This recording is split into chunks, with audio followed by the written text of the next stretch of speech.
I'm gonna hand her to you and she's gonna move to you. You don't have to grab her. Just put your hand underneath of her to support her weight, and then she won't grab onto you nearly as hard. And you get to experience a sloth. So Zoe is a 14-month-old, two-fingered Linnaeus sloth. No, she has two fingers. You've got all five, and you're welcome to use them. So she likes to be petted slow like a sloth, just like that. She doesn't want you to scratch her. She doesn't want you to rub her, just slow like a sloth. So Zoe is 14 months old. She just started to move down here to her big girl room when she was on her birthday, which was December the 16th. Oh, Zoe, Okay, is it okay? Okay. I don't mind as long as it's okay. no, she's not supposed to do that, but she likes, she sees a lot of people crying. She likes to lick people's tears. They're all salty, but it's all good. So Zoe just started to transition down here on her birthday, which was December the 16th. Let me give her a little snack right here. Don't eat me.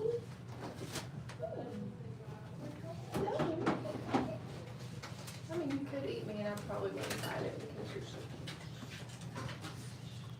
Here you go, Magnus. If you give her just one, some Magnus. I had Magnus yesterday. This is Bogart. So you just give her a leaf like this. She might want a snack. She might not. She's like, you're holding out on me. Where are the sweet potatoes?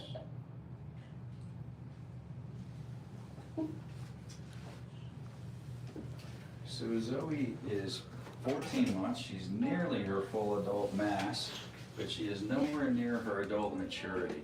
So if you've seen the lives with our bigger sloth, you'll recognize his claws are about this long, and hers are, you know, just little and small like that. The big guy, his teeth are huge like this. Hers are still little and small like that. What are we doing, baby? Hey. Zoe, Zoe. Hey. Hey. Let me give her some sweet potatoes.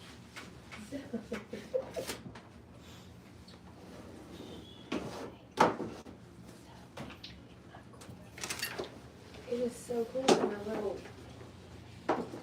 fingers, toes like that. Yeah, they are traditionally called two-toed and three-toed. There's a move to start calling them two fingers. Just twist your hand. There you go. Yeah. Just like a little puppy. If she holds on to it, just rotate your hand. Sorry, John. It's all good. All right, Magnus, you can give her little bites like this. Just give her one at a time. She really likes the sweet potatoes. Well, she wakes up at 2 o'clock, and then some. She usually eats her snack after her encounters. She gets her snack at 3 o'clock, and then she has leaves, free choice all day long. But sometimes she gets a little antsy for a snack.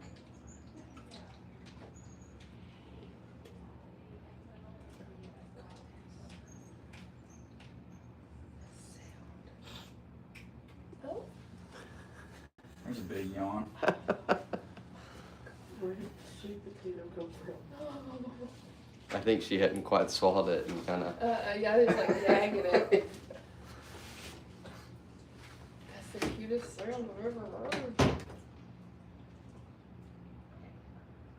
So if she's hanging around your neck and you're going, their teeth sharpen against each other like this. Oh. So their fang teeth grow throughout their life. They have no enamel on their fang teeth. And so, you know, they're going to live 20 years in the rainforest and they don't have a toothbrush. So that's how their teeth wear down continually and grow continually. So she only likes to be petted on the back side, not the front side. So Give her more, give her more. there's no rush. She's like, so you think. So are you just take care of the sloths or? No, You we do have everything 100 right here? animals. We have more than 100 animals here. And my wife owns the place, so I'm pretty involved with all of them. That is awesome.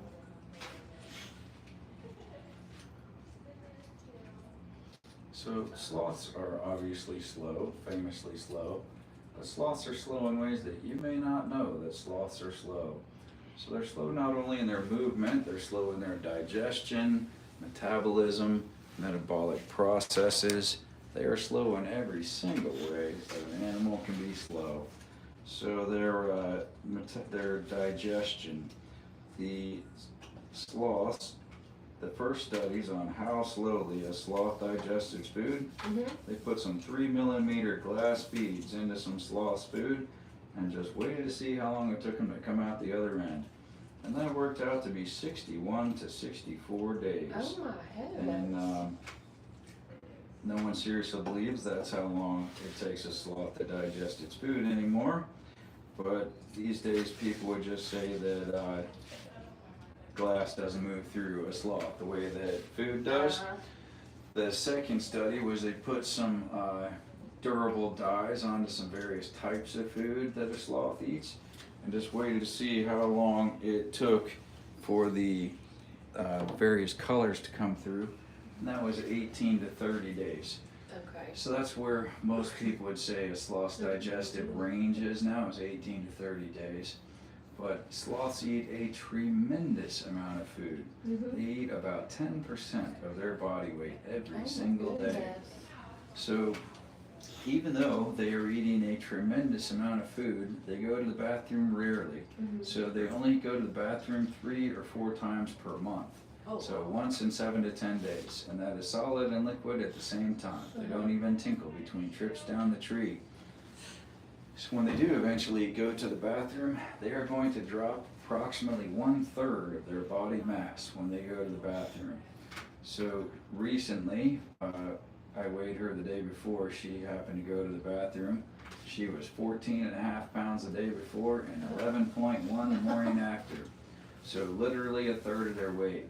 So to put that to human perspectives, I weigh 180. So if I was going to eat 10% of my body weight every day, that would be 18 16-ounce porterhouse steaks, or 30 or 40 hamburgers or whatever. So and then if I was going to eliminate 1/3 of my body mass when I went to the bathroom, we're talking about 60 pounds. So that would be epic. So you gotta just slow way down with it. She'll stop dancing around so much. So she just like she'd be really slow and just on the back. So I just got so excited. I'm sorry. just give her a second to calm herself back down. And she's looking around for another sweet potato, I think. There you go. So the sloth, 3 or 4 times a month is all they go to the bathroom. Now when they're in the tops of the trees, they are entirely safe from predators. And yet, except for eagles. Eagles can get them at the tops of the trees. But the reason that they're safe is they only weigh 15 pounds. They can go much further out the branches than a predator large enough to threaten their life can go. And if the predator pressed the issue to the point that the branch dropped and broke, the sloth would almost certainly survive a 100-foot drop, and the predator would almost certainly not. Right. So the sloth would just look over and go, ha, ha, and back up the tree it would go. And yet they come down the same tree, same side of the tree, every single time, get their hind knee right to the ground to go to the bathroom, and that is when they're at risk to predators. And sloths are prey animals, not predator animals, so they are going to eventually lose their life to a predator, generally when they come down to go to the bathroom. And yet they always come all the way to the floor of the rainforest to go to the bathroom, and that is because of the sloth-moth symbiotic relationship. So in the wild, sloths need moths and moths need sloths. Thankfully not here. So when they are in the rainforest, when the sloth, which will have between 100 and 150 moths living in its fur all of the time in the rainforest, not here. When they come down to the rainforest floor, the moths fly down off of the sloth into the waste pile and lay their eggs in the waste pile. And from there it's row, row, row your boat. This week's eggs or next week's larvae, and 2 weeks away is moths. So every time it comes down the tree, it's the next step. So there is always new moths every time they come down the tree.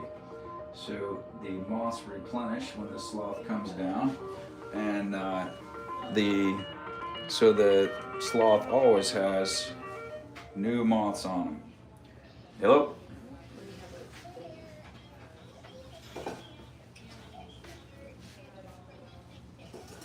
Great, come on in, stay left where the pond splits the driveway, turn right on First Gravel Drive, and we'll be meeting at 3 o'clock at a red barn with a white roof. All right. Yeah.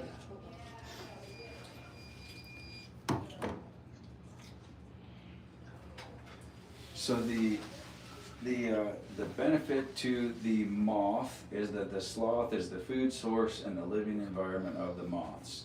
The moths are eating the moss and algae that are all in the sloth's fur. Just, she doesn't want your hand on the front side of her. Okay. So the moss and algae are what the moths are eating. You can give that. And the only reasons the moths will leave the sloth in their life is to go to a nearby branch to drink water that pools up in the branches and to lay their eggs in the waste pile. Beyond that, they'll stay their whole life on the sloth. You ready for a turn? Yeah. All right. There's Zoe Night. There's Zoe Night. Good girl. There we are. Look at that. Alright, so just slow and steady is the way to be with the sloth. Wrong side, sweetheart. There you go. Just support her underneath the bottom end so she can hang up there nice and high. That's it. And even slower than that is how she likes it. He probably would like you to be his photographer. She wouldn't hug me. I don't think she liked it. So the benefit to the moth sloth is that the moths are how the sloth replenishes its bacteria. So we also have helpful gut bacteria. What would kill our gut bacteria is antibiotics. If we took a lot of antibiotics, we would need either probiotics or Greek yogurt. She can't get a hold of either one of those things. So for her, Wait, get the just back. on Yeah, other- sorry. Yeah. there you go. You hold her and just calm her down for a minute. You're Nice, riled sweetheart. up. Come here, baby girl. Oh my goodness. All right. So the She was right to it. say what? She just went right to the hug.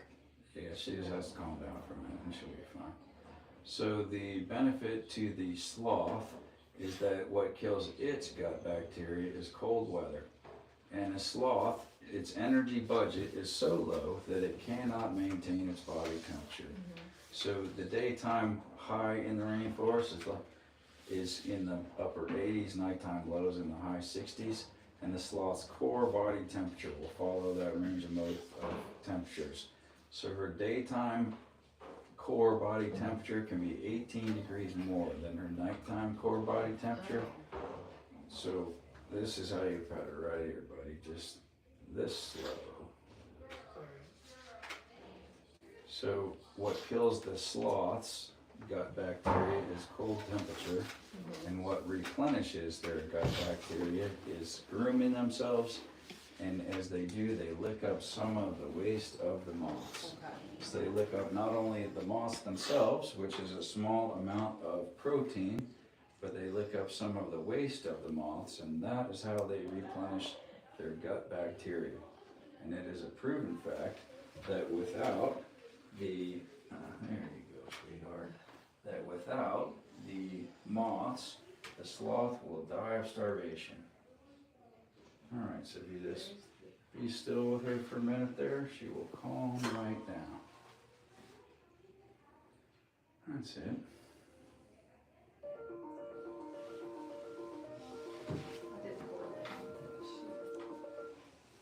Hello. She's not feeling energy.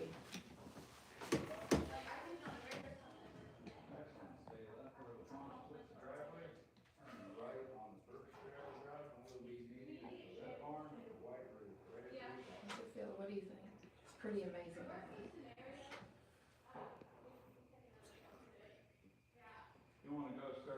And she really likes it when you say her name. So like when I feed and pet her, I can just say Zoe. It's just like, you know, a dog or anything, like they just like hearing your voice and hearing like the calmness. I think she was totally feeling my anxiety. Oh, you I've did been great. so excited. Yeah. I'm sorry. But No, you did great. That's all good. So ours only do 2 encounters a day, so we can just, you know, be calm, take our time. And that's why I am very much against,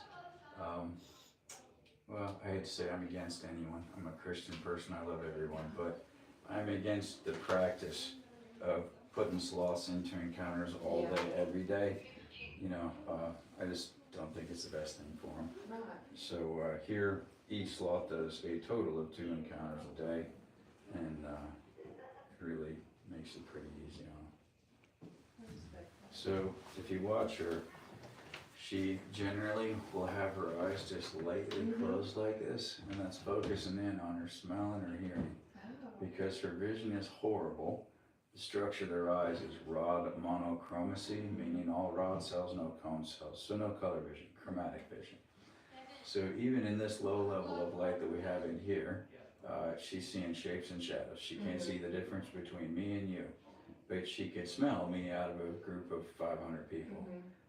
She knows what I sound like, she knows what I smell like. Their hearing is absolutely wonderful. They do have ears, it's underneath of their fur. Their ears, proportional to their head, are just as big as our ears, proportional to our head. They're shaped the same way.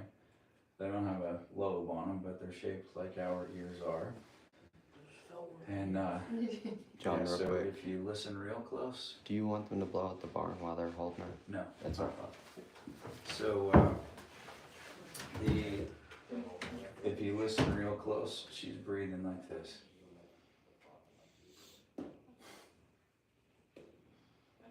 Because she's trying to smell for as much as she can, and then she's just listening to see what's going on around her, and that's how she's experiencing her world. Primarily is smell, vision, and tactile sense of touch.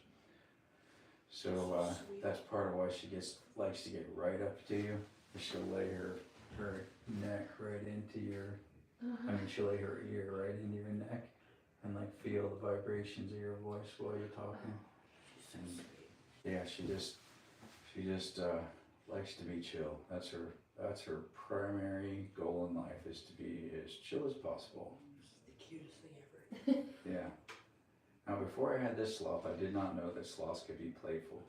She actually, when we sit around the table at night and play games and stuff, she'll sit in one of our laps and she'll like get up there and try to grab the game pieces. Oh and my so, goodness. yeah. I'm getting video, dude. Your little mouth. I can't imagine hanging out and just having a sloth chilling with you. Yeah, it's pretty cool. My goodness.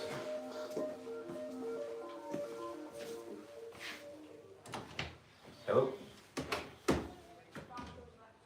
Stay left, we're on the driveway. Come down to the first travel drive, park by the red barn with the white roof, and there's 2 You doors. didn't get many of me, did I? I thought I cut a few. I sent that Do you on hold her the again so I can get taking pictures of you? We've had 3 cars just come through the gate, so I think that's probably everyone.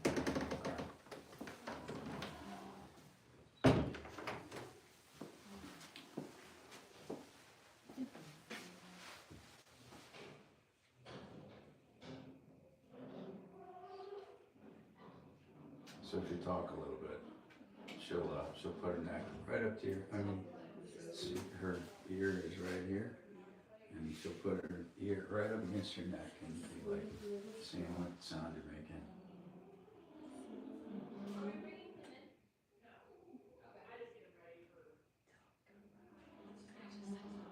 We can talk out loud, she's not afraid.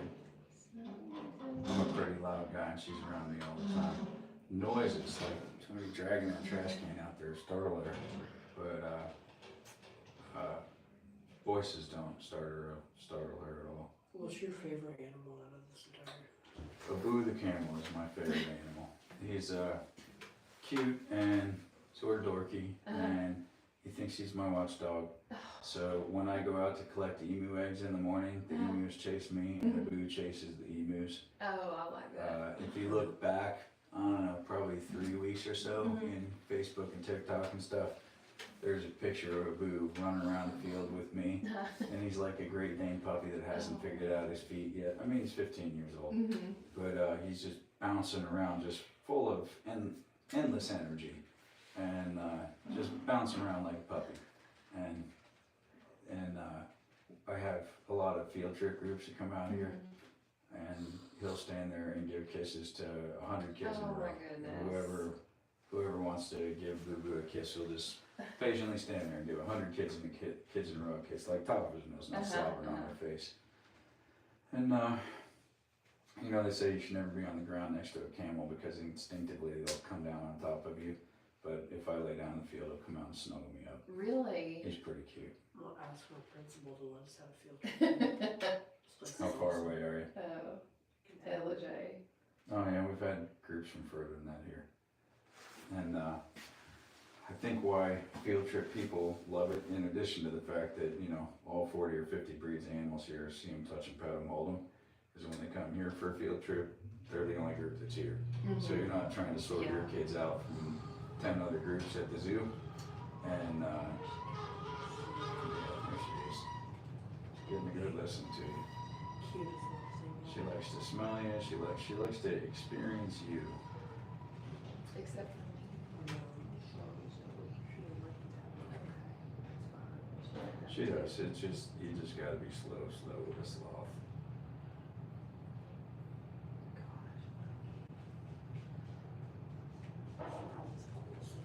Yeah. Say what? This is the coolest thing I've ever done. Yeah. Oh, there she goes.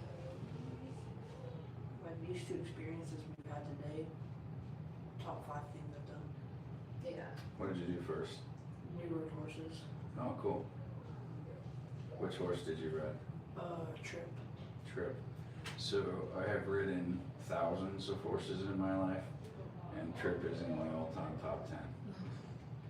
Somebody recently offered me a staggering sum of money for a Trip because their young child was riding and started to slip off the side, and Trip like sidestepped underneath it to keep the kid from falling off. And he's like, name your price, I'll give you anything. I'm like, you know, there are some things in this world that are just not for sale, and that horse is one of them. He is the nicest horse.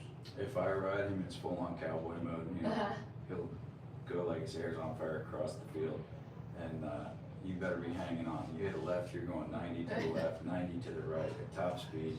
But if I put a blindfolded 3-year-old on him, it'll be fine.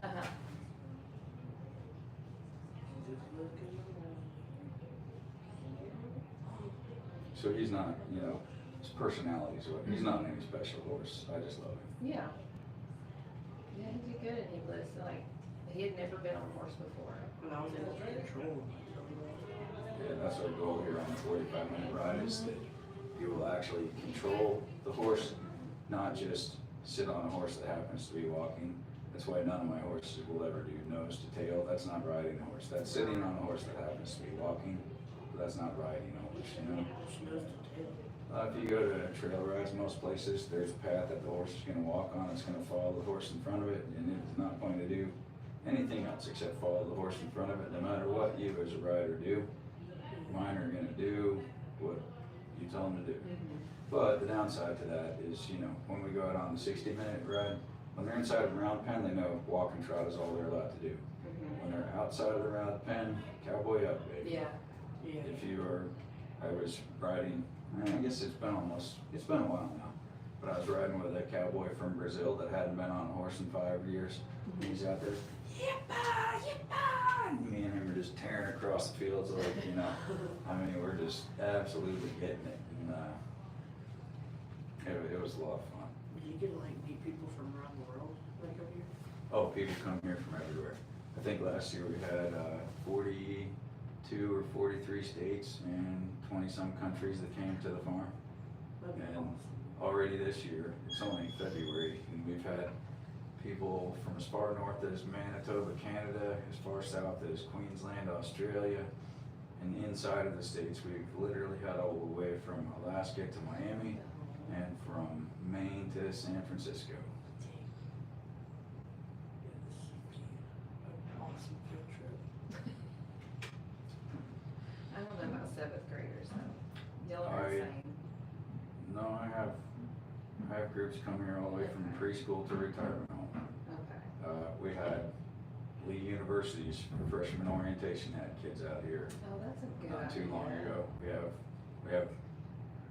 We have more young kids than we do older kids, but I think it's just because it doesn't encourage them to bring older kids on cool field trips like this. Yeah. Yeah. Is this all hand painted in here? Yeah, we just had this mural done. This lady right here, TB Artista, her name is Tiffany Benz. That's how you find her on Instagram if you need a mural painted. She's out of Atlanta, somewhere near Atlanta. And yeah, she painted this whole room. And for those who've been watching this a while, if you haven't seen the whole mural yet, this is the whole mural. So she's got this sloth painted up right there, and this this waterfall on the door down here is pretty cool. And then it comes on around. That's Zoe's room in there. These animals do not live in the kitchen. And it goes around there, and then it has this cool parrot painted up on the wall right there. And this was just a brown room, and then I really like what she did with the place. But yeah, if you're anywhere near Atlanta and you're looking for somebody to paint you a mural, I recommend Tiffany Benz. If you're looking for her on Instagram, it's TB Artista.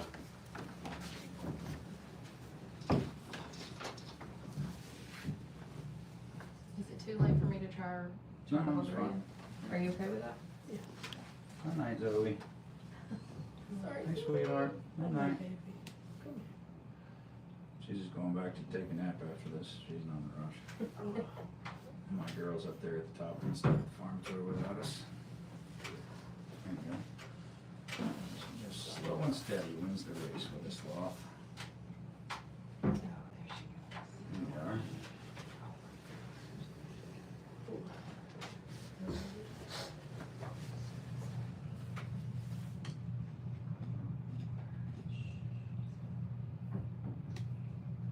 Hey, she was like, She's good. Totally good. "Or did not be comfortable." One of my kids, before they moved here from Ukraine, we couldn't figure out what it was that she wanted. Yeah, half my kids adopted from Ukraine.